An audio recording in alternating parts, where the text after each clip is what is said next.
අයිබෝවන් දුවේ පුතේ. අපි අද සාකච්ඡා කරන්නේ රසායනික බන්ධන පාඩමේ දෙවන කොටස. අපි පළමු කොටසෙන් සාකච්ඡා කරා අයනික බන්ධන සෑදෙන ආකාරයත් සමපරමාණු කණු සෑදෙන ආකාරයත්. ඉතින් විෂම පරමාණු කණුවක් හැදෙනකොට සංයෝජනය වන පරමාණු ගණන දෙකක් වෙන්නටත් පුළුවන්. ඊට වඩා වැඩි ගණනක් වෙන්නටත් පුළුවන්. අපි පරමාණු අතර සහසංයෝජ බන්ධන මගින් විෂම පරමාණු කණු සෑදෙන ආකාරය සටහනක් මගින් ඇඳලා බලමු. මේ සටහනකින් අඳිනකොට අනුගමනය කරන්නට ඕන පියවර කිහිපයක් තියෙනවා. පළමුවෙන්ම මූලද්‍රව්‍ය දෙකේ සංකේත ලියලා පරමාණුක ක්‍රමාංකයට අනුව ඉලෙක්ට්‍රෝන වින්‍යාසය ලියා ගන්නට ඕන. ඊට පස්සේ ඒ මූලද්‍රව්‍යයේ අවසාන ශක්ති මට්ටම සම්පූර්ණ කරගන්න ඕන ඉලෙක්ට්‍රෝන ගාන හඳුනා ගන්න ඕන. ඊට පස්සේ මූලද්‍රව්‍ය දෙකෙන් බන්ධනය සඳහා හවුලට දායක වන පරමාණු ගණන තීරණය කරන්න ඕන. ඊට පස්සේ අපිට පුළුවන් සංයෝග අණුවේ සූත්‍රය ලියන්න. නිදසුනක් විදිහට හයිඩ්‍රජන් හා නයිට්‍රජන් අතර ඉලෙක්ට්‍රෝන හවුලේ තියාගෙන හැදෙන ඇමෝනියා අණුව සෑදෙන ආකාරය බලමු. නයිට්‍රජන් පරමාණුවක් ගත්තාම නයිට්‍රජන් පරමාණුවේ අවසාන ශක්ති මට්ටමේ තියෙන ඉලෙක්ට්‍රෝන ගණන 5යි. ඒ නිසා යාට 8ක් බවට පත් කරගන්නට ඕන ඉලෙක්ට්‍රෝන තව 3ක්.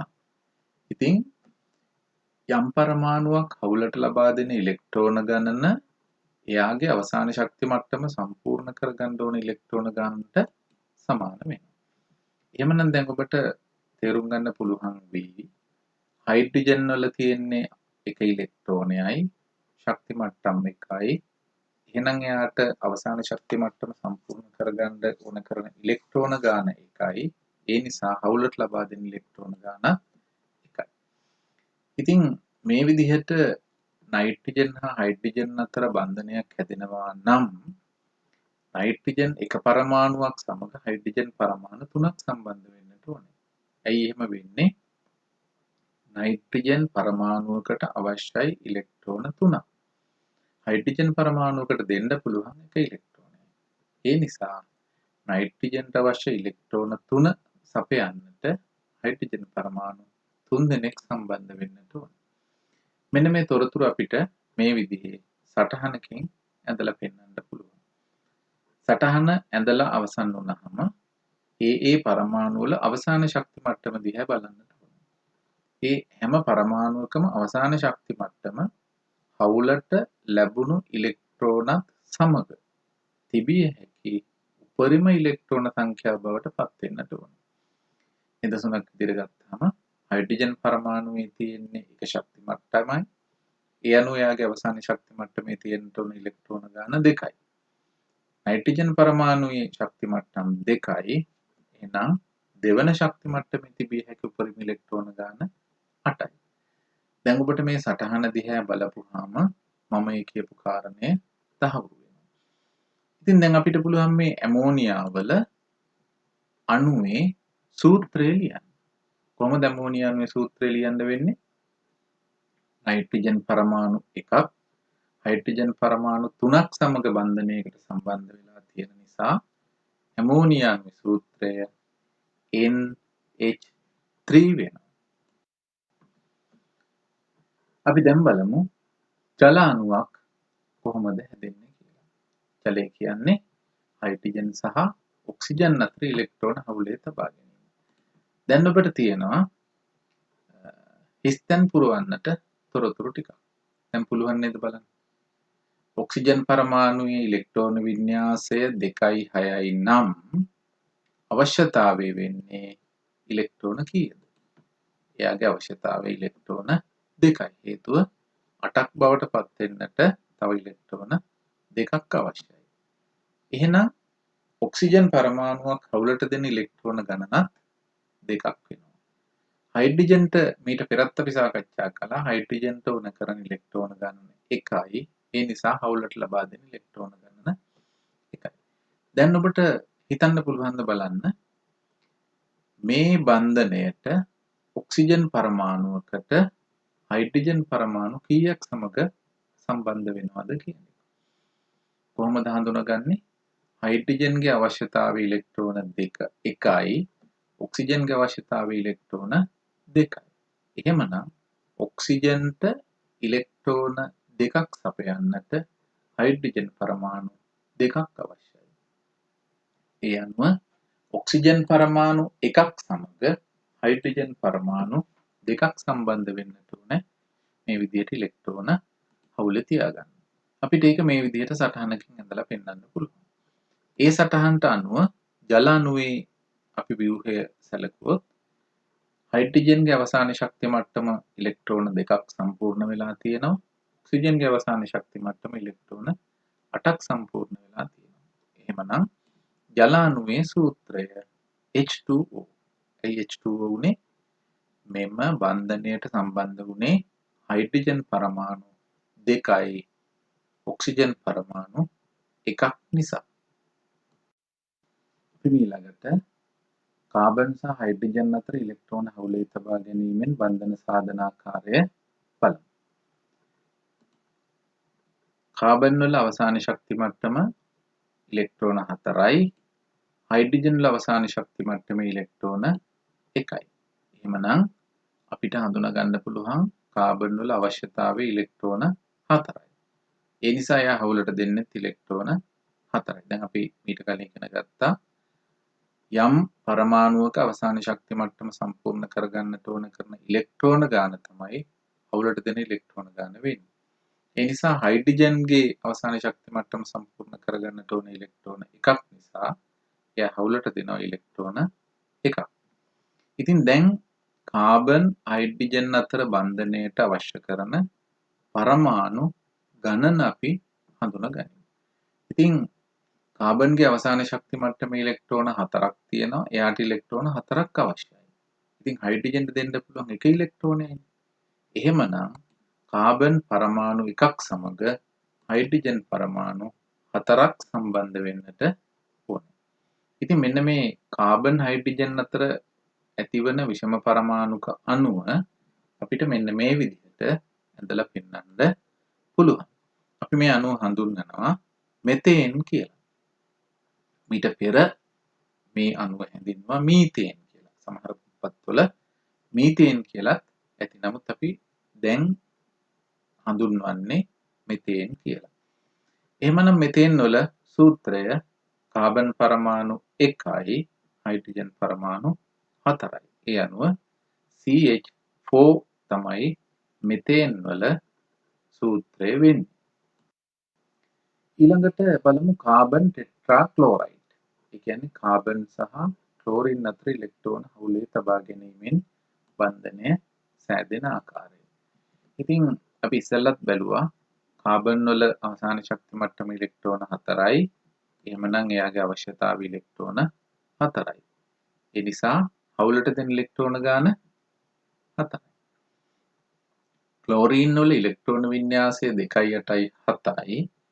එහෙනම් එයාගේ තුන්වෙනි ශක්ති මට්ටම සම්පූර්ණ වෙන්නට අවශ්‍ය කරන ඉලෙක්ට්‍රෝන ගණන 1යි. ඒ අනුව ක්ලෝරින් හවුලට ලබා දෙන ඉලෙක්ට්‍රෝන ගණන 1යි. එහෙමනම් දැන් බලන්න කාබන් පරමාණුවකට ඉලෙක්ට්‍රෝන 4ක් ඕනේ. ක්ලෝරින් පරමාණුවකට පුළුවන් ඉලෙක්ට්‍රෝන 1ක් දෙන්න.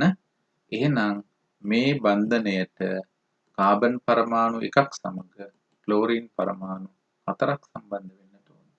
අපිට මෙන්න මේ තොරතුරු ටික මේ විදිහට සටහනකින් ඇඳලා පෙන්වන්නට පුළුවන්. එතකොට මේ සටහනකින් ඇඳලා පෙන්වද්දී ඒ බන්ධනයට සම්බන්ධ වන සියලු පරමාණු සංඛ්‍යා අඳින්නට ඕනේ. කාබන් පරමාණු 1යි ක්ලෝරින් පරමාණු 4යි. මේ ටික එකතු වෙලා හැදෙන කාබන් ටෙට්‍රා ක්ලෝරයිඩ් අණුව තමයි අපි මේ ඇඳලා තියෙන්නේ. එහෙමනම් ඔබට කියන්නට පුළුවන් දැන් කාබන් ටෙට්‍රා ක්ලෝරයිඩ් වල සූත්‍රය මොකක්ද කියලා. කාබන් පරමාණු 1යි ක්ලෝරින් පරමාණු 4යි. එහෙනම් සූත්‍රය CCl4. ඊළඟට බලමු කාබන් ඩයොක්සයිඩ්. ඒ කියන්නේ කාබන් සහ ඔක්සිජන් අතර ඉලෙක්ට්‍රෝන හවුලේ තබා ගැනීම පිළිබඳව. එතකොට කාබන් වල අවශ්‍යතාවය හඳුනගන්න ඉලෙක්ට්‍රෝන වින්‍යාසය ලියන්නට ඕන. දැන් අපි කීප සැරයක් ලියලා පුරුදු ඇති. කාබන් කියන්නේ පරමාණු ක්‍රමාංකය 6යි. එහෙමනම් ඉලෙක්ට්‍රෝන වින්‍යාසය වෙන්නේ 2 4. ඒ අනුව අවශ්‍යතාවය ඉලෙක්ට්‍රෝන 4යි. ඔක්සිජන් අපි මීට කලිනුත් ලිව්වා. ඔක්සිජන් වල ඉලෙක්ට්‍රෝන වින්‍යාසය 2යි 6යි. අවශ්‍යතාවය ඉලෙක්ට්‍රෝන 2යි. ඒ නිසා යා හවුලට දෙන ඉලෙක්ට්‍රෝන ගණනත් 2ක් වෙනවා. දැන් බලමු. කාබන් පරමාණුවකට අවශ්‍යයි ඉලෙක්ට්‍රෝන 4ක්. හැබැයි ඔක්සිජන් පරමාණුවකට පුළුවන් දෙන්නට ඉලෙක්ට්‍රෝන 2යි. එහෙනම් කාබන්ගේ ඉලෙක්ට්‍රෝන 4 සම්පූර්ණ කරන්න ඔක්සිජන් පරමාණු 2ක් සම්බන්ධ වෙන්නට වෙනවා. ඒ අනුව බන්ධනයට කාබන් පරමාණු 1ක් සමග ඔක්සිජන් පරමාණු 2ක් සම්බන්ධ වෙන්නට ඕන. ඉතින් අපිට මෙන්න මේ තොරතුර මේ විදිහට සටහනකින් ඇඳලා පෙන්නන්න පුළුවන්. දැන් සෑම අවස්ථාවකදීම බලන්න කාබන් වල අවසාන ශක්ති මට්ටමේ එයාගේ ඉලෙක්ට්‍රෝන 4යි ඔක්සිජන් පරමාණු දෙකෙන් ලැබුණු ඉලෙක්ට්‍රෝන 2 බැගින් වූ 4යි එකතුව ඉලෙක්ට්‍රෝන 8ක් බවට පත් වෙලා තියෙනවා. ඔක්සිජන්ගේ ඉලෙක්ට්‍රෝන 6ක් තිබුණා. කාබන්ගෙන් එක ඔක්සිජන් පරමාණුවකට ඉලෙක්ට්‍රෝන 2ක් ලැබිලා තියෙනවා. ඒ අනුව එයාගේ ඉලෙක්ට්‍රෝන සංඛ්‍යාව 8ක් බවට පත් වෙලා තියෙනවා. එහෙමනම් මේ අණුව අපි හඳුන්වන්නේ කාබන් ඩයොක්සයිඩ් අණුව කියලා. අපිට හොඳට පුරුදු සංයෝගයක්. එහෙමනම් කාබන් ඩයොක්සයිඩ් අණුවේ සූත්‍රය. කාබන් පරමාණු 1යි ඔක්සිජන් පරමාණු 2යි CO2 තමයි කාබන් ඩයොක්සයිඩ් වල අණුක සූත්‍රය වෙන්නේ. ඉතින් අපි මේ සාකච්ඡා කළේ විෂම පරමාණුක අණුවක් අඳින සම්මත රූප සටහන. ඒ විතරක් නෙමෙයි. පසුව මේ පරමාණුවක තියෙන ඉලෙක්ට්‍රෝන සංඛ්‍යා අඩු කරලා එහෙම නැත්නම් සටහන වඩා පහසුවෙන් කෙටියෙන් අඳින්නටත් විවිධ වූ ක්‍රම හඳුනාගෙන තියෙනවා. ඉතින් ඔබට මේ පෙනෙනවා අණු දෙකක් ජල අණුවයි ඇමෝනියා අණුවයි පෙන්වන ආකාරය. ඒතර ජල අණුව කියන්නේ අපි දන්නවා හයිඩ්‍රජන් පරමාණු 2යි ඔක්සිජන් පරමාණුවයි නයිට්‍රජන් පරමාණු 1යි හයිඩ්‍රජන් පරමාණු 3යි සම්බන්ධ වුණාම අපි අණුව හඳුන්වන්නේ ඇමෝනියා කියලා. මේ අණු දෙක හඳුනා ගන්න පුළුවන්ද බලන්න. කාබන් පරමාණු 1යි ඔක්සිජන් පරමාණු 2යි. එහෙනම් කාබන් ඩයොක්සයිඩ් CO2. ඊළඟට මෙතේන් කාබන් පරමාණු 1ක් සහ හයිඩ්‍රජන් පරමාණු 4ක් සම්බන්ධ වෙනවා. මෙතේන්. ඉතින් මේ විදිහට විෂම පරමාණුක අණුවක ව්‍යුහය දක්වන්නට පුළුවන් ආකාර 4ක් අපි හඳුනා ගන්නවා. ඔබට මතක ඇති සම පරමාණුක අණු අඳිද්දි මේ විදිහ අපි සටහන් 4ක් පාවිච්චි කරා. එකක් තමයි රූප සටහන. රූප සටහන කියලා කියන්නේ පරමාණුවේ තියෙන සියලුම ශක්ති මට්ටම් ඉලෙක්ට්‍රෝන සංඛ්‍යා සියල්ල ඇඳලා පෙන්වන එක. තිත්කතිර සටහන කියලා අඳින්නේ පරමාණුවක තිබෙන ඉලෙක්ට්‍රෝන සංඛ්‍යාව තිත් වලින් හෝ කතිර මගින් ඇඳලා පෙන්වන එක. එතකොට අපි අර පරමාණු වටේට අඳින රවුම අඳින්නේ නැහැ. එතකොට පරමාණු වර්ග දෙකක් අඳිනවා නම් එක් පරමාණු වර්ගයක ඉලෙක්ට්‍රෝන පෙන්වන්නට තිත් පාවිච්චි කරනවා. අනෙක් පරමාණු ඉලෙක්ට්‍රෝන පෙන්වන්නට කතිර පාවිච්චි කරනවා. ඔබ මතක තියාගන්නට ඕනේ. අපි අඳින්නේ අවසාන ශක්ති මට්ටම පමණයි. ඊළඟට තවත් ආකාරයක් තමයි ලුයිස් තිත් ව්‍යුහය. එතකොට ලුයිස් තිත් ව්‍යුහය කියලා කියන්නේ පරමාණු සියල්ලේ ඉලෙක්ට්‍රෝන සියල්ල ඇඳලා පෙන්වන්නේ තිත් මගින් පමණයි. ලුයිස් ව්‍යුහයේදී හවුලේ තිබෙන ඉලෙක්ට්‍රෝන යුගල ඉරි කෑල්ලකින් ඇඳලා පෙන්වනවා අනෙක් පරමාණුවේ සියලු ඉලෙක්ට්‍රෝන. හොඳයි. අපි දැන් ඇඳපු විෂම පරමාණුක අණු වල ව්‍යුහ රූප සටහනකින් ඇඳන්නේ. දැන් අදිනවා තිත්කතිර සටහන ලුයිස් තිත් ව්‍යුහය සහ ලුයිස් ව්‍යුහේ කියන අවස්ථා තුන අපි ඇඳලා බලමු. දැන් අපි පළමු අණුව විදිහට ඇමෝනියා අණුව ගත්තොත් එහි තිත් කතිර සටහන මේ විදිහට. මම ඔබට මීට පෙර සඳහන් කළා අඳින්නේ අවසාන ශක්ති මට්ටම පමණයි. එක් පරමාණුවක ඉලෙක්ට්‍රෝන තිත් වලිනුත් අනික් පරමාණු ඉලෙක්ට්‍රෝන කතර වලිනුත් ඇඳලා තියෙනවා. ඒ අනුව නයිට්‍රජන් පරමාණු ඉලෙක්ට්‍රෝන තිත් මගින් දක්වලා තියෙනවා. හයිඩ්‍රජන් පරමාණු ඉලෙක්ට්‍රෝන කතර මගින් දක්වලා තියෙනවා. එතකොට මේ පරමාණු දෙකේ සියලු ඉලෙක්ට්‍රෝන මේ විදිහට තිත් වලින් ඇඳලා පෙන්නනකොට කියන්නේ ලුයිස් තිත් ව්‍යුහය. ලුයිස් ව්‍යුහයේදී මෙන්න මේ හවුලට තිබෙන ඉලෙක්ට්‍රෝන යුගලය ඉරි කෑල්ලකින් ඇඳලා පෙන්නනවා. එතකොට නයිට්‍රජන්ගේ බන්ධනයට සහභාගී නොවූ ඉලෙක්ට්‍රෝන තියෙන්නේ එක් යුගලයක් පමණයි. හයිඩ්‍රජන්ගේ ඉලෙක්ට්‍රෝන එකයි තිබුණේ ඉලෙක්ට්‍රෝන බන්ධනයට සම්බන්ධ වෙලා තියෙනවා. ඉතින් මේ විදිහට බන්ධනයට සම්බන්ධ නැති යම් පරමාණුවක ඉලෙක්ට්‍රෝන යුගලයක් තියෙනවා නම් ඒ යුගලය අපි හඳුන්වනවා එකසර ඉලෙක්ට්‍රෝන යුගලයක් කියලා. ඉතින් ජල අණුවත් අපි ඇඳලා බලමු. ඔබට පේනවා ජල අණුවේ අවසාන ශක්ති මට්ටම පමණයි ඇඳලා තියෙන්නේ. හයිඩ්‍රජන්ගේ ඉලෙක්ට්‍රෝන තිත් මගින් ඔක්සිජන්ගේ ඉලෙක්ට්‍රෝන කතිර මගින් තිත් කතිර සටහන. ලුයිස් තිත් ව්‍යුහය හයිඩ්‍රජන් ඔක්සිජන් දෙදෙනාගේම ඉලෙක්ට්‍රෝන තිත් වලින් ලුයිස් ව්‍යුහය බන්ධනයට සම්බන්ධ වන ඉලෙක්ට්‍රෝන ඉරි කෑල්ලකින් එකසර ඉලෙක්ට්‍රෝන යුගල් දෙකක් අපිට අඳින්න. ඊළඟට මෙතේන් වල තිත් කතිර සටහන. ලුයිස් තිත් ව්‍යුහය. මම හිතනකොට දැන් පැහැදිලි ඇති. තිත් කතිර සටහන අඳින්නේ කොහොමද? ලුයිස් තිත් ව්‍යුහය අඳින්නේ කොහොමද? ලුයිස් ව්‍යුහය අඳින්නේ කොහොමද කියලා. අපි කාබන් ටෙට්‍රාක්ලෝරයිඩ් ඇඳලා බලමු. ඔබට ඒ සටහනත් පැහැදිලි වෙනවා ඉතාම හොඳින්. කාබන් වල ඇඳලා තියෙන්නේ කතිර මගින් ඉලෙක්ට්‍රෝන. ක්ලෝරින් වල ඇඳලා තියෙනවා තිත් මගින් ඉලෙක්ට්‍රෝන තිත් කතිර සටහන. ලුයිස් තිත් ව්‍යුහයේ කාබන් වලත් ක්ලෝරින් වලත් සියලු ඉලෙක්ට්‍රෝන තිත් මගින් ඇඳලා තියෙනවා. ලුයිස් ව්‍යුහයේදී බන්ධනයට සම්බන්ධ වන ඉලෙක්ට්‍රෝන යුගලයේ ඉරි කැබැල්ලකින් ඇඳලා තියෙනවා. අනිත් ඉලෙක්ට්‍රෝන තිත් මගින් ඇඳලා තියෙනවා.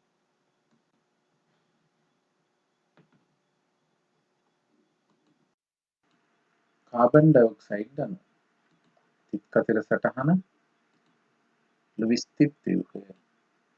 ලුයිස් ව්‍යුහය පැහැදිලි නේද? ඉතින් මේ විදිහට බන්ධන හැදෙනකොට සංයුජතා කවචයේ ඉලෙක්ට්‍රෝන අෂ්ටකය සම්පූර්ණ වීම සෑම විටම සිදු වේද? උත්තර දෙකක් තියෙනවා. ඔව් නැත. දැන් බලන්න ඔබේ උත්තරය මගේ පිළිතුරත් එක්ක සැසඳෙනවද කියලා. මොකද්ද පිළිතුර? නැත. ඒ කියන්නේ සමහර සංයෝග හදනකොට සමහර පරමාණුවක අවසාන ශක්ති මට්ටමේ තිබෙන ඉලෙක්ට්‍රෝන සංඛ්‍යාව සම්පූර්ණ වෙන්නේ නැතුව අඩු වෙන්න පුළුවන්. සමහර විට වැඩි වෙන්නත් පුළුවන්. ඉතින් බොහෝ පරමාණු අතර සහසංයෝජ බන්ධනය නිසා පරමාණු දෙකෙහි අෂ්ටකය සම්පූර්ණ වුවද සමහර පරමාණු වල එහෙම වෙන්නේ නැහැ.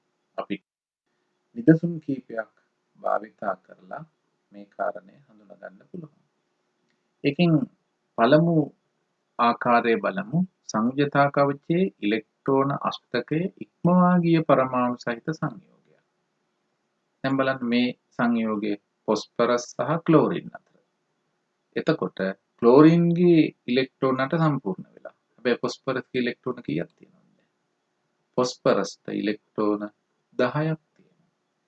අපි දන්නා ෆොස්ෆරස් කියන්නේ අවසාන ශක්ති මට්ටමේ ඉලෙක්ට්‍රෝන 8ක් තියෙන්නට ඕනේ මූලද්‍රව්‍යයක්. ඉතින් මේ සංයෝගය හඳුන්වන්නේ ෆොස්ෆරස් පෙන්ටොක්ලෝරයිඩ් කියලා. PCl5 විදිහට තමයි මේ සංයෝගය අපි සූත්‍රයේ මගින් දක්වන්නේ. ඒ විදිහටම සංයුජතා කවචයේ ඉලෙක්ට්‍රෝන අෂ්ටකය සම්පූර්ණ වෙලා නැති පරමාණු තියෙන සංයෝගයකුත් හඳුනා ගන්න පුළුවන්. ගොඩාක් සංයෝග නැහැ. නමුත් සංයෝග කිහිපයක් හඳුනා ගන්න පුළුවන්. ඇලුමිනියම් සහ ක්ලෝරින් අතර බන්ධනය. ඔබට පේනවා ඇලුමිනියම්ගේ අවසාන ශක්ති මට්ටමේ දැන් ඉලෙක්ට්‍රෝන කීයද තියෙන්නේ? 6යි. ක්ලෝරින්ගේ අවසාන ශක්ති මට්ටම ඉලෙක්ට්‍රෝන 8 සම්පූර්ණ වුණාට ඇලුමිනියම්ගේ සම්පූර්ණ වෙලා තියෙන ඉලෙක්ට්‍රෝන 6ක් පමණයි. එහෙමනම් ඇලුමිනියම් ක්ලෝරයිඩ් කියන්නේ සංයෝගයක් බන්ධන හැදිලා තියෙන්නේ විෂම පරමාණුක අණුවක් සහසංයෝජ සංයෝගයක්. හැබැයි ඇලුමිනියම්ගේ අවසාන ශක්ති මට්ටමේ ඉලෙක්ට්‍රෝන අෂ්ටකය සම්පූර්ණ වෙලා නැහැ. ඉතින් මෙන්න මේ විදිහට තමයි විෂම පරමාණුක අණු සෑදෙන්නේ. ඉතින් බන්ධනයකට සම්බන්ධ වන පරමාණු වල විද්‍යුත් ඍණතාව. ඔබට මතකද විද්‍යුත් ඍණතාව කියපු කාරණේ? මොකක්ද විද්‍යුත් ඍණතාව කිව්වේ? සහසංයෝජ බන්ධනයක් හදනකොට හවුලේ තියාගන්න ඉලෙක්ට්‍රෝන යුගලය තමා දෙසට ඇද ගැනීමට ඇති හැකියාව තමයි විද්‍යුත් ඍණතාව කියලා කිව්වේ. ඉතින් මේ විදිහට විද්‍යුත් ඍණතාව සමාන පරමාණු දෙකක් ඉලෙක්ට්‍රෝන හවුලේ තබා ගත්තොත් හවුලේ තබා ගන්නා ඉලෙක්ට්‍රෝන පරමාණු දෙකේම න්‍යෂ්ටි වලට සමාන දුරින් ගන්නවා. හැබැයි මේ විදිහට වුණොත් විද්‍යුත් ඍණතාව අසමානයි. ක්ලෝරින්ගේ විද්‍යුත් ඍණතාවය වැඩි, හයිඩ්‍රජන්ගේ විද්‍යුත් ඍණතාවය අඩුයි. දැන් මොකද වෙන්නේ? විද්‍යුත් ඍණතාව වැඩි කෙනා බන්ධනයට තියෙන ඉලෙක්ට්‍රෝන යුගලය තමා දෙසට ඇද ගන්නවා. ඉතින් මේ විදිහට ඇදගත්තාම ඒ ඉලෙක්ට්‍රෝන යුගලය තමා වෙතට ඇදගත් පරමාණුවට ඉතා කුඩා ඍණාරෝපිත තත්ත්වයක් ලැබෙනවා. ඒ වගේම ඉලෙක්ට්‍රෝන දුරස් වුණු අනෙක් පරමාණුවට ඉතා කුඩා ධනාරෝපිත තත්ත්වයක් ලැබෙනවා. මෙන්න මේ සිදුවීම අපි හඳුන්වනවා පරමාණුවක් ද්‍රවීකරණය වෙනවා කියලා. එහෙනම් මොකක්ද පරමාණුවක් ද්‍රවීකරණය වෙනවා කියලා කියන්නේ? විෂම පරමාණුක අණු හදනකොට හවුලේ තබා ගන්නා ඉලෙක්ට්‍රෝන යුගලය එක් පරමාණුවක් තමා දෙසට වැඩියෙන් ඇද ගැනීම නිසා එක් පරමාණුවක් සුළු වශයෙන් ඍණාරෝපිත තත්ත්වයකුත් අනෙක් පරමාණුවක් සුළු වශයෙන් ධනාරෝපිත තත්ත්වයකට තිබීම තමයි ද්‍රවීකරණය වෙන්නේ. එහෙනම් අපිට ක්ලෝරින් සුළු වශයෙන් ඍණ ආරෝපිත තත්ත්වයකුත් හයිඩ්‍රජන් සුළු වශයෙන් ධනාරෝපිත තත්ත්වයකුත් ඉතින් මේ විදිහට ද්‍රවීකරණය වුණු බන්ධනයක් අපි හඳුන්වනවා ද්‍රවීය සහසංයෝජ බන්ධනයක් කියලා. එතකොට ද්‍රවීය සහසංයෝජ බන්ධන සහිත සංයෝග වලට නිදසුන් කිහිපයක් අපි හඳුනගන්නවා. දැන් ඔබට මතකයි මෙම සටහන් වල හයිඩ්‍රජන් ක්ලෝරයිඩ් H සහ Cl අතර ඇති වුණු බන්ධනය ද්‍රවීය සහසංයෝජ. ඒ වගේම තමයි හයිඩ්‍රජන් ෆ්ලෝරයිඩ්. හයිඩ්‍රජන් සහ ෆ්ලූවරින්. හයිඩ්‍රජන් සහ ෆ්ලූවරින් අතර ඇතිවන හයිඩ්‍රජන් ෆ්ලෝරයිඩ් ද්‍රවීය සහසංයෝජ බන්ධනය. ඒ විදිහම තමයි ජලය. ජලය කියන්නේ හයිඩ්‍රජන් සහ ඔක්සිජන්. එතකොට ඔක්සිජන් වල විද්‍යුත් ඍණතාවය වැඩි නිසා හවුලේ තබාගත් ඉලෙක්ට්‍රෝන යුගලය ඔක්සිජන් දෙසට ඇද ගන්නවා. ඒ ඇද ගැනීම නිසා ඔක්සිජන් සුළු වශයෙන් ඍණාරෝපිත තත්ත්වයක්, හයිඩ්‍රජන් සුළු වශයෙන් ධනාරෝපිත තත්ත්වයක් ඇති වෙලා ද්‍රවීය සහසංයෝජ බන්ධනයක් බවට පත් වෙනවා ජල අණුව. ඉතින් මෙන්න මේ විදිහට ද්‍රවීය සහසංයෝජ බන්ධන සහිත සංයෝගවල අණු දෙකක් අතර සුළු වශයෙන් ධන සහ ඍණ විදිහේ ප්‍රතිවිරුද්ධ ආරෝපණ තියෙනවනේ. එහෙනම් එකම අණු දෙකක් ළඟ තියෙනකොට ධනාරෝපිත පරමාණුව ඍණාරෝපිත පරමාණු අතර ඇති වෙනවා ආකර්ෂණයක්. මෙන්න මේ ආකර්ෂණ නිසා ඇති වෙනවා තවත් බන්ධනයක්. ඒ බන්ධනය හඳුන්වන්නේ අන්තර් අණුක බන්ධනයක්. අපි බලමු නිදසුන් කීපයක්. අන්තර් අණුක බන්ධනයක නිදසුනක් හයිඩ්‍රජන් ක්ලෝරයිඩ්. දැන් ඔබට පේනවා හයිඩ්‍රජන් සුළු වශයෙන් ධනාරෝපිතයි, ක්ලෝරින් සුළු වශයෙන් ඍණාරෝපිතයි. ඉතින් හයිඩ්‍රජන් ක්ලෝරයිඩ් අණු දෙකක් සමීපයට આવොත් එක් අණුවක හයිඩ්‍රජන් පරමාණුවත් අනිත් අණුවේ ක්ලෝරින් පරමාණුවත් අතර ඇති වෙනවා අන්තර් අණුක බල. ඉතින් තවත් එකක් ජලය. ජලයේත් එහෙමයි. ජලයේ ඔක්සිජන් අපි කිව්ව සුළු වශයෙන් ඍණ ලෙස ආරෝපිත වුණා කියලා. හයිඩ්‍රජන් සුළු වශයෙන් ධන ලෙස ආරෝපිත වෙලා තියෙනවා. ඒ අණුව ජල අණුවක් තුල අන්තර් බන්ධන තියෙනවා. එතකොට මෙන්න මේ අන්තර් අණුක බන්ධනයට සම්බන්ධ වෙනවා නම් හයිඩ්‍රජන් පරමාණුව. අපි මේ බන්ධනය සුවිශේෂ නමකින් හඳුන්වනවා හයිඩ්‍රජන් බන්ධනයක් කියලා. එහෙනම් මතක තියාගන්න ද්‍රවීය සහසංයෝජ බන්ධනයක් තුලම එක් පරමාණුවක් හයිඩ්‍රජන් වෙලා තිබෙනවා නම් ඒ ද්‍රවීය සහසංයෝජ බන්ධනය අපි හඳුන්වනවා සුවිශේෂ නමකින් හයිඩ්‍රජන් බන්ධනයක් කියලා. දැන් එහෙනම් අපි මීට පෙර ද්‍රවීය සහසංයෝජ බන්ධන වලට නිදසුන් විදිහට දක්වපු ජලාණුවක හයිඩ්‍රජන් බන්ධන තියෙනවා. හයිඩ්‍රජන් පරමාණුව ඔක්සිජන් පරමාණුව ගත්තු බන්ධනය. හයිඩ්‍රජන් ක්ලෝරයිඩ් වල හයිඩ්‍රජන් බන්ධන තියෙනවා. හයිඩ්‍රජන් ෆ්ලෝරයිඩ් වල බන්ධන තිබෙනවා. ඉතින් මෙන්න මේ විදිහට අන්තර් අණුක බන්ධනයක් හයිඩ්‍රජන් බන්ධනයක් නිසා ජලයට ලැබිලා තියෙන සුවිශේෂ ගුණ. එක ගුණයක් හොඳයි. හයිඩ්‍රජන් බන්ධන නිසා ජලයට ලැබී ඇති සුවිශේෂ ගුණ මොනවද කියලා බලමු. එක් ගුණයක් තමයි ජලයේ තාපාංකයේ ඉහළ ගයක් ගැනීම. තාපාංකය කියන්නේ ජලය ද්‍රව අවස්ථාවේ සිට වායු අවස්ථාවට පත් වෙන උෂ්ණත්වය. එතකොට ද්‍රවයක් වායු බවට පත් වෙනවා කියලා කියන්නේ ද්‍රවයක අණු අතර තිබෙන දුරට වඩා වායුවක අණු අතර තිබෙන දුර වැඩි. කියන්නේ අණු දෙකක් අතර නිදහස් වීම. එහෙමනම් මෙන්න මේ නිදහස් වීමට බාධාවක් වෙලා තියෙනවා හයිඩ්‍රජන් බන්ධනය. අර අමතරව තිබුණු බන්ධනය නිසා තමයි තාපාංකය ඉහළ අගයක් අරන් තියෙන්නේ. ඊළඟට තමයි විශිෂ්ට තාපධාරිතාව ඉහළ අගයක් ගැනීම. විශිෂ්ට තාපධාරිතාව අපි පසුව ඉගෙන ගන්න සංකල්පයක්. ඉතින් අපි තාම සරලව කිව්වොත් යම් ද්‍රව්‍යයක කිලෝග්‍රෑම් එකක් ගත්තාම ඒ කිලෝග්‍රෑම් එකේ උෂ්ණත්වය කෙල්වින් එකකින් එහෙම නැත්නම් සෙල්සියස් අංශක එකකින් ඉහළ දාන්නට අවශ්‍ය කරන තාප ප්‍රමාණයට කියනවා විශිෂ්ට තාපධාරිතාව කියලා. ඉතින් සාමාන්‍ය අනික් ද්‍රව වලට වැඩි ජලය කිලෝ එකක් ගත්තොත් ඒ කිලෝ එකේ උෂ්ණත්වය ඉහළ දමන්නට වැඩි තාප ප්‍රමාණයක් අවශ්‍ය වෙනවා. ඒ කියන්නේ තවත් විදිහකින් කිව්වොත් ජලයට අනික් ද්‍රව වලට වඩා වැඩි තාප ප්‍රමාණයක් දරා ගන්නට නැත්නම් උරා ගන්නට හැකියාවක් තියෙනවා. ඊළඟට අයිස් වලට වඩා ඉහළ ඝනත්වයක් ජලයට තිබෙනවා. දැන් අපි දන්නවා ඝනයක අණු අතර ඉඩ ප්‍රමාණය අඩුයි. නමුත් ජලයේ සුවිශේෂ හැසිරීමක් විදිහට මෙන්න මේ බන්ධනය නිසා ජලය අයිස් බවට පත් වෙනකොට පරිමාව වැඩි වෙනවා. මෙන්න මේ පරිමාව වැඩිවීම හේතුවෙන් ජලය මත අයිස් පාවෙනවා.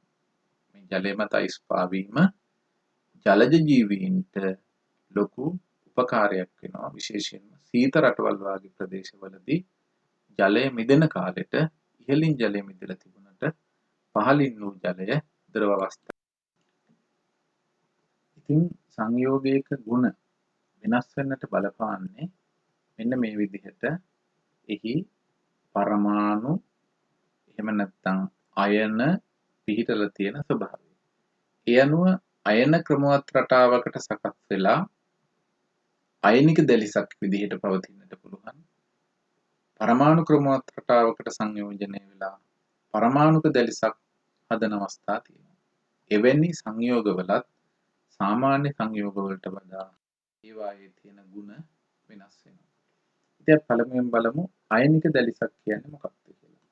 ඉගෙන ගත්තා. ධන අයන ඍණ අයන අතර බන්ධනයක් හදනවා.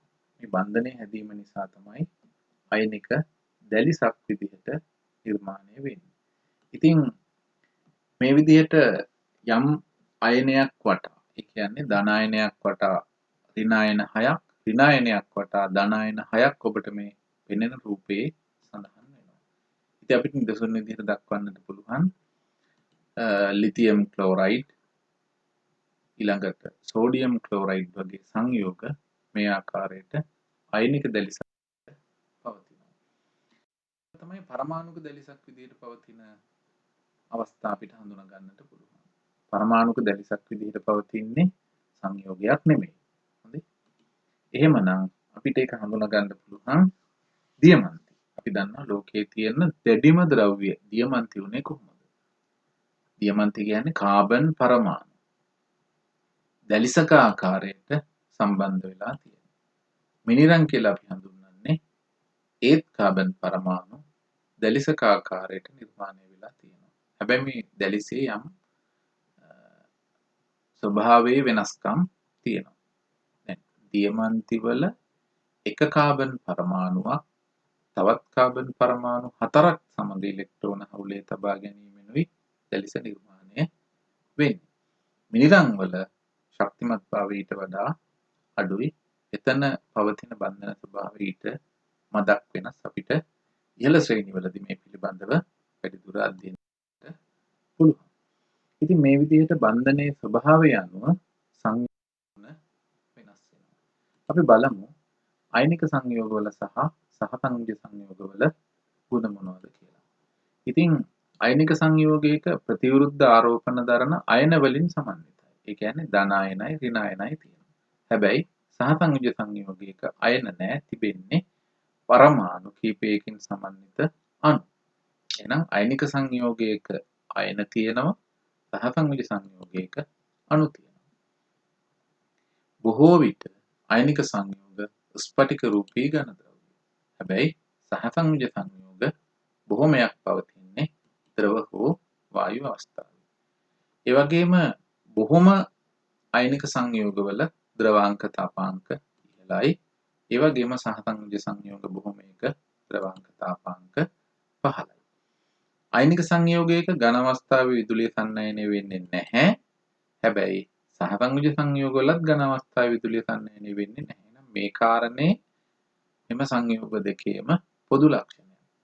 හැබැයි අයනික සංයෝගයක් විලීන ද්‍රවයක් විදිහට, ඒ කියන්නේ ඝනය රත් කිරීමෙන් ද්‍රව අවස්ථාවට පත් වුණ අපි කියනවා විලීන කියලා. එහෙම නැත්නම් ජලයේ දිය වුණොත් ජලීය ද්‍රාවණයක් තුලින් විදුලිය සන්නයනය වෙනවා අයනික සංයෝගවල. සහසංයුජ සංයෝග බොහොමයක් ජලයේ දිය වෙන්නේ නැහැ. දිය වුණත් ඒ දිය වුණ ජලීය ද්‍රාවණය තුලින් විදුලිය ගමන් කරන්නේ නැහැ. ඒ වගේම විලීන ද්‍රව වලින් විදුලිය ගමන් කිරීමක් සිදු වෙන්නේ නැහැ. ඉතින් මේ විදිහට අපිට සංයෝගයක බන්ධන ස්වභාවය පරීක්ෂණ හඳුනා ගන්න පුළුවන්. ඉතින් අපි ඒ සඳහා ක්‍රියාකාරකමක් කරලා ඒ අනුව අපිට පිළිතුරු ලබා ගන්න පුළුවන් නිරීක්ෂණ විදිහට. අපි බලමු ජලය, ශල්‍ය ස්පීතු, එහෙම නැත්නම් එතනෝල්, එහෙම නැත්නම් මද්‍යසාර. Sodium chloride, copper sulphate, urea, glucose හෝ සීනි, භූමි තෙල්. මෙන්න මේ ද්‍රව්‍ය ටික ඔබට ඉතාම පහසුවෙන් එදිනදා ජීවිතේ හඳුනා ගන්න පුළුවන්, සපයා ගන්න පුළුවන් ද්‍රව්‍ය. මේ සියල්ලේ පදාර්ථ පවතින අවස්ථා බලමු. ජලයේ තියෙන්නේ ද්‍රව විදිහට. මද්‍යසාර ද්‍රව විදිහට. සෝඩියම් ක්ලෝරයිඩ් ඝන විදිහට. කොපර් සල්ෆේට් ඝන විදිහට. යූරියා ඝන විදිහට. සීනි ඝන. භූමි තෙල් ද්‍රව. ඊළඟට රත් කළ විට නිරීක්ෂණ මොනවද? ද්‍රව රත් කරොත් වාෂ්ප වෙනවා. මද්‍යසාර රත් කරත් වාෂ්ප වෙනවා. හැබැයි සෝඩියම් රත් කරොත්, සෝඩියම් ක්ලෝරයිඩ් රත් කරොත් වෙනසක් වෙන්නේ නැහැ. කොපර් සල්ෆේට් වර්ණ වෙනසක් ලැබෙනවා. නමුත් පදාර්ථයේ අවස්ථා විපර්යාසයක් වෙන්නේ නැහැ. යූරියා ද්‍රව බවට පත් වෙනවා. ඒ කියන්නේ අවස්ථා විපර්යාසයක් සිදු වෙනවා. ග්ලූකෝස් සීනි ගත්තත් එහෙම වෙනවා. භූමි තෙල් වලත් අවස්ථා විපර්යාසයක් වෙනවා. වාෂ්ප වෙනවා. දැන් එහෙනම් අපිට මෙන්න මේ ලබාගත් කරුණු වලින් හඳුනා ගන්න පුළුවන් මේවායේ ද්‍රවාංක තාපාංක ඉහළ පහළ බව. ද්‍රවාංකය කියන්නේ ඝනය ද්‍රව බවට පත්වීම, තාපාංකය කියන්නේ ද්‍රවය වායු බවට පත්වීම. එහෙමනම් ජලයේ ද්‍රවාංකය පහළයි. තාපාංකය 15යි. අපි නිරීක්ෂණයෙන් ලැබුණේ තාපාංකය 15යි. ඉතින් ජලය කියන්නේ සාමාන්‍ය උෂ්ණත්වයේදී ද්‍රව. එහෙනම් සාමාන්‍ය උෂ්ණත්වයේදී ද්‍රව කියන්නේ ද්‍රවාංකය 15ක්. ඒ කියන්නේ කාමර උෂ්ණත්වයේ බවට පත් වෙනකොටම අවස්ථා විපර්යාසය සිදු වෙනවා. එහෙමනම් මධ්‍යසාරවලත් ද්‍රවාංක තාපාංක 15යි. සෝඩියම් ක්ලෝරයිඩ් වල ද්‍රවාංක ඉහළයි. ඉතින් ද්‍රවයේ බවට පත් වෙන්නට අවශ්‍ය උෂ්ණත්වය ඉහළ නම් අනිවාර්යයෙන්ම ද්‍රවය වායු බවට පත් වෙන්නට ඕන කරන උෂ්ණත්වයත් ඉහළ යනවා. එහෙනම් ද්‍රවාංක ඉහළ යනකොට තාපාංකයත් ඉහළ යනවා. කොප සල්ෆේට් වලත් සිද්ධිය එම කරුණමයි. යුරියා වල ද්‍රවාංකය 15යි. කියන්නේ ඝනය රත් කළ විට ද්‍රව බවට පත් වෙනවා. එහෙනම් ග්ලූකෝස් වල ද්‍රවාංක 15යි. භූමි තෙල් වල ද්‍රවාංක තාපාංක දෙකම 15යි. ඉතින් මේ අනුව දැන් අපිට ඉගෙනගත්තු කරුණු අනුව බන්ධන ස්වභාවය හඳුනා ගන්න පුළුවන්. පදාර්ථයේ පවතින ද්‍රව අවස්ථාවේ ද්‍රවාංක තාපාංක 15යි නම් එම සංයෝග සහ සංයුජ සංයෝග වෙනවා. ද්‍රවාංක තාපාංක ඉහළ සාමාන්‍ය අවස්ථාවේ ඝන අවස්ථාවේ පවතින සංයෝග අයනික බන්ධන වලින් යුතු සංයෝග. ඒ කියන්නේ සෝඩියම් ක්ලෝරයිඩ්, කොප සල්ෆේට් අයනික සංයෝග බවට පත් වෙනවා. යූරියා ඝන අවස්ථාවේ පැවතුනාට එහි ද්‍රවාංකය 15යි. එහෙමනම් යූරියා වල බන්ධන ස්වභාවය වෙන්නේ සහ සංයුජ බන්ධන. සීනි එහෙම නැත්නම් ග්ලූකෝස් වලත් බන්ධන ස්වභාවය සහ සංයුජ බන්ධනයක්. එහෙමනම් අපි දන්නවා භූමි තෙල් වල බන්ධන ස්වභාවය සහ සංයුජ බන්ධන වෙන්නට ඕනේ. ඉතින් මෙන්න මේ විදිහට බන්ධන ස්වභාවය අපිට තවත් ආකාරයකින් පරීක්ෂණාත්මකව කොහොමද ජලීය ද්‍රාවණයක් තුලින් විදුලිය සන්නයනය වීමට සලස්වලා. මේ විදුලිය සන්නයනය වෙනකොට ඔබට පේනවා අපි ජලීය ද්‍රාවණයට ඉලෙක්ට්‍රෝඩ දෙකක් සම්බන්ධ කරලා තියෙනවා. ඉලෙක්ට්‍රෝඩ දෙක එකිනෙකට ගෑවෙන්නේ නැහැ. එහෙමනම් කෝෂයේ තිබෙන විදුලිය ගමන් කරනවා නම් එම ජලීය ද්‍රාවණය හරහා විදුලිය ගමන් කරලා තියෙනවා. එහෙනම් බල්බය දැල් වෙනවා නම් සංයෝගය අයනික සංයෝගයක් වෙනවා. බල්බය නොදැල් වෙනවා නම් ඒ සංයෝගය සහ සංයුජ සංයෝගයක් වෙනවා. දැන් ඔබට මම මේ කියපු කරුණු ටික මතක තිබුණා නම් මේ ප්‍රශ්නෙට උත්තර දෙන්න පුළුවන්. මොකද්ද? A සහ B සංයෝග වලින් අයනික සංයෝගය කොහොමද? මොකද්ද දෙය පුතේ?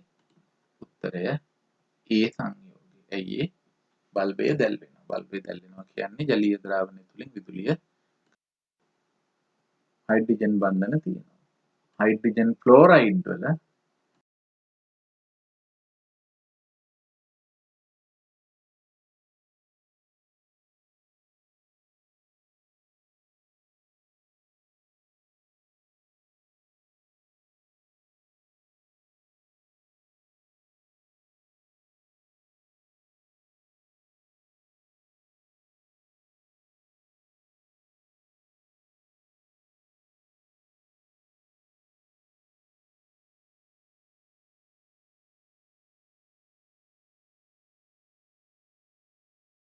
බලමු මේ ක්‍රියාකාරකමක් කළොත් අපිට ලැබෙන උත්තර මොනවද කියලා. අන්දුවේ පුතේ ඔබට පුළුවන් ගෙදරදී මෙන්න මේ ද්‍රව්‍ය කීපයක් සපයාගෙන ඉලෙක්ට්‍රෝඩයක් විදිහට කාබන් කුරක් වියලි කෝෂයකින් ඉවත් කරපු වියලි කෝෂයකින් ලබාගත්තු කාබන් කුරක් මේ සඳහා යොදා ගන්න පුළුවන්. අපි 9 ශ්‍රේණියේදී විද්‍යුත් විච්ඡේදනයේ පාඩමේ මේ ඉගෙනගෙන තියෙනවා. අපි බලමු ලැබෙන නිරීක්ෂණ මොනවද කියලා. ජලය යොදා ගත්තොත් බල්බේනු දැල් වෙන්නේ ඉලෙක්ට්‍රෝඩ අසලත් විපර්යාසයක්. ඒ කියන්නේ වායු බුබුලු පිටවීමක් වගේ දෙයක් දකින්න ලැබෙන්නේ නැහැ. ලුණු ගත්තොත් බල්බය දැල් වෙනවා ඉලෙක්ට්‍රෝඩ දෙකම අසලින් වායු බුබුලු පිට වෙනවා. යූරියා ද්‍රාවණයක් ගත්තොත් බල්බය දැල් වෙන්නේ නැහැ. ඉලෙක්ට්‍රෝඩ අතර විපර්යාසයකුත් නැහැ. ග්ලූකෝස් එහෙම නැත්නම් සීනි ද්‍රාවණයක් ගත්තත් බල්බය දැල් වෙන්නේ නැහැ. ඉලෙක්ට්‍රෝඩ අසල නිරීක්ෂණයකුත් නැහැ. ශල්‍ය ස්පීතු එතනෝල් වගේ දෙයක් ගත්තොත් ඒත් බල්බය දැල් වෙන්නේ නැහැ. ඉලෙක්ට්‍රෝඩ අසල නිරීක්ෂණයකුත් නැහැ. කොප සල්ෆේට් ද්‍රාවණයක් ගත්තොත් බල්බය අපිට දැල් වෙනව නිරීක්ෂණය කරන්න පුළුවන්. ඒ විතරක් නෙමෙයි ධන ඉලෙක්ට්‍රෝඩය අසලින් වායු බුබුලු පිට වෙන එකත් ඍණ ඉලෙක්ට්‍රෝඩය ද්‍රාවණයේ ගිලුන කොටස රතු දුඹුරු පාට වීමකුත් හඳුනා ගන්න පුළුවන්. ඉතින් මෙන්න මේ විදිහට ජලීය ද්‍රාවණය තුලින් විදුලිය ගමන් කරනවාද නැද්ද කියන එක මේ අපිට ලැබුණු නිරීක්ෂණ වලින් තීරණය කරන්න පුළුවන්. එහෙමනම් ජලයෙන් විදුලිය ගමන් කරන්නේ නැහැ. එහෙමනම් බන්ධන ස්වභාවය ලුණු ද්‍රාවණයක් තුළ විදුලිය ගමන් කරනවා. ඒ අනුව බන්ධන ස්වභාවය අයනික. යූරියා ද්‍රාවණයක් තුළින් විදුලිය ගමන් කරන්නේ නැහැ. ඒ අනුව බන්ධන ස්වභාවය සහසංයුජ. ග්ලූකෝස් ද්‍රාවණයක් තුළින් විදුලිය ගමන් කරන්නේ නැහැ. ඒ අනුව බන්ධන ස්වභාවය සහසංයුජ. එතනෝල් එහෙම නැත්නම් ශල්‍ය ස්පීඩ් තුළින් විදුලිය ගමන් කරන්නේ නැහැ. බන්ධන ස්වභාවය සහසංයුජ. කොප සල්ෆේට් ද්‍රාවණයක් තුළින් විදුලිය ගමන් කරන නිසා ඒ බන්ධන ස්වභාවය අයනික බන්ධනයක් බවට හඳුනා ගන්න පුළුවන්. එතන මෙන්න මේ විදිහට අපිට බොහෝ සංයෝග බන්ධන ස්වභාවය සහසංයුජද එහෙම නැත්නම් අයනිකද කියන එක මේ විදිහේ පරීක්ෂණාත්මකව හඳුනා ගන්න. ඉතින් එහෙම වෙන්නේ කොහොමද? ඔබට මේ සටහනින් ඒ පිළිබඳ දල අදහසක් හඳුනා ගන්න පුළුවන්. බලන්න පළවෙනි රූපයේ බල්බේ දැල් වෙන්නේ නැහැ. හැබැයි එහි තිබෙන ස්වરૂපය තමයි අපි 9 ශ්‍රේණියේදී ඉගෙන ගත්ත බල්බය නොදැල් වෙන්නේ ඇයි? බල්බය දැල් වෙන්නට නම් මෙම ද්‍රාවණය තුල සචල අයන තිබිය යුතුයි. නමුත් බල්බය තරමක් දුරට දැල් වෙන දෙවෙනි සටහනේ පෙනෙනවා රූපය තුල සචල අයන ස්වල්පයක් තිබෙනවා. බල්බය හොඳින් දැල් වෙනවා කියලා කියන්නේ සචල අයන හොඳටම තියෙනවා. එහෙනම් පළවෙනි අවස්ථාවේ ද්‍රාවණයේ සචල අයන නොපැවතීම නිසා බල්බය දැල් වෙන්නේ නැහැ. යන්තමින් දැල් වෙන්නේ ද්‍රාවණයේ සචල අයන ස්වල්පයක් තිබෙන නිසා. හොඳටම දැල් වෙන්නේ ද්‍රාවණයේ සචල අයන වැඩිපුර පැවතීම නිසා. ඉතින් මෙන්න මේ විදිහට රසායනික බන්ධන පාඩම අපිට ඉගෙන ගත්තට පස්සේ දුවේ පුතේ ඔබට මෙන්න මේ කාරණා පුළුවන් වෙන්න ඕන. මම දැන් ඔබත් එක්ක සාකච්ඡා කරන්නේ පළමු කොටසේ අයනික බන්ධන පාඩම කොටසේ කරුණු එක්ක. මොකද්ද වෙන්න ඕනේ? සංයෝග සෑදීමට දායක වී ඇති මූලද්‍රව්‍ය සහිත කාණ්ඩ සඳහන් කරන්නට ඕන. ඔබට මතක ඇති ආවර්තිතා වගුවේ 1 2 3 4 5 6 7 කාණ්ඩවල මූලද්‍රව්‍ය සංයෝග හැදෙන්න දායක වෙලා තියෙනවා. ඒ වගේම 8 වෙනි කාණ්ඩේ එහෙම නැත්නම් බිඳුව කාණ්ඩේ සංයෝග හදන්නේ නැහැ. ඊළඟට රසායනික බන්ධනයක් හදන්න දායක වෙන්නේ ඉලෙක්ට්‍රෝන කියන උපපරමාණුක අංශුව පමණයි. ඒ වගේම තමයි ඉලෙක්ට්‍රෝන වින්‍යාසය පදනම් කරගෙන අපිට දී ඇති පරමාණුවක් සාධන අයනයක ආරෝපණය තීරණය කරන්නට පුළුවන් ඉලෙක්ට්‍රෝන වින්‍යාසය ඔබට මතක ඇති. අවසාන ශක්ති මට්ටමේ ඉලෙක්ට්‍රෝන ගණන එකක් වෙනවා නම් එම ඉලෙක්ට්‍රෝන ඉවත් කරලා ධන අයනයක් හදනවා. ඉලෙක්ට්‍රෝන දෙකක් වගේ තිබුණ ධන අයනයක් හදනවා. 6ක් හෝ 7ක් තියෙනවා නම් ඍණ අයනයක් හදනවා ඉලෙක්ට්‍රෝන ලබා ගන්න. අනිත් අවස්ථාවලදී බොහෝ විට ඉලෙක්ට්‍රෝන 3ක් 4ක් 5ක් තියෙනවා නම් අවසාන ශක්ති මට්ටමේ එම පරමාණු වඩාත් පෙළඹෙනවා සහ සංයුජ හදන්න. ඒ කියන්නේ අයන හදන්නේ නැහැ. ඉතින් පරමාණුවක් ඉලෙක්ට්‍රෝන පිට කළ විට සාධන අයනය ඔබට කියන්නට පුළුවන් වෙන්නට ඕන ධන අයනයක්ද ඍණ අයනයක්ද කියලා. අපි කිව්වා ඉලෙක්ට්‍රෝන පිට කළොත් හදන්නේ ධන අයනයක්, ඉලෙක්ට්‍රෝන ලබා ගත්තොත් හදන්නේ ඍණ අයනයක්. ඉතින් ඒ වගේම අයනික බන්ධනයක් හැදෙන ආකාරය රූපමය ලෙස නිරූපණය කරන්න පුළුවන් වෙන්න ඕනේ. අපි සෝඩියම් ක්ලෝරයිඩ් මේ සඳහා නිදසුනක් විදිහට අරගෙන සටහන ඇඳලා බැලුවා. එතකොට අයනික බන්ධනයක් හැදෙන්නේ ධන අයනයක් සහ ඍණ අයනයක් අතර ප්‍රබල ස්ථිති විද්‍යුත් ආකර්ෂණයකින් බව අපිට පිළිගන්නට පුළුවන් වෙන්න ඕනේ. පරමාණු අතර ඉලෙක්ට්‍රෝන හවුලේ තබාගෙන සහසංයුජ බන්ධන හදන ආකාරය අපිට විස්තර කරන්න පුළුවන් වෙන්න ඕනේ. ඔබට මතක ඇති අපි සම පරමාණුක අණු, විෂම පරමාණුක අණු ආදී වශයෙන් මේ විස්තර කරා. අයනික සහ සහසංයුජ සංයෝගවල ආකෘති ගොඩනගන්න. ඒ කියන්නේ අයනික බන්ධනයක් හැදෙන ආකාරයේ අයනික දැලිසක් අපිට යම් යම් ද්‍රව්‍ය උපයෝගී කරගෙන ආකෘතියකින් හදලා පෙන්වන්න පුළුවන් වෙන්න ඕනේ. අණුවක් අපිට ආකෘතියකින් හදලා පෙන්වන්න පුළුවන් වෙන්න ඕනේ. ඊළඟට මතකද අන්තර් අණුක බන්ධන සරලව විස්තර කරන්න. අන්තර් අණුක බන්ධන කියලා කිව්වේ ද්‍රවීකරණය වුණු අණුවක සුළු වශයෙන් ධන ලෙස ආරෝපිත පරමාණුවක් එම වර්ගයේම සුළු වශයෙන් ඍණ ලෙස ආරෝපිත පරමාණුවත් අතර ඇතිවන බන්ධනය. කියන්නේ එකම වර්ගයේ අණු දෙකක් අතර සුළු වශයෙන් ධන සහ ඍණ ලෙස ආරෝපිත වූ පරමාණු අතර ඇතිවන බන්ධනය. ඊළඟට විද්‍යුත් ඍණතාවයේ වෙනස හේතුවෙන් බන්ධනය ද්‍රවීකරණය වන බව අපිට තේරුම් ගන්න පුළුවන් වෙන්න ඕන.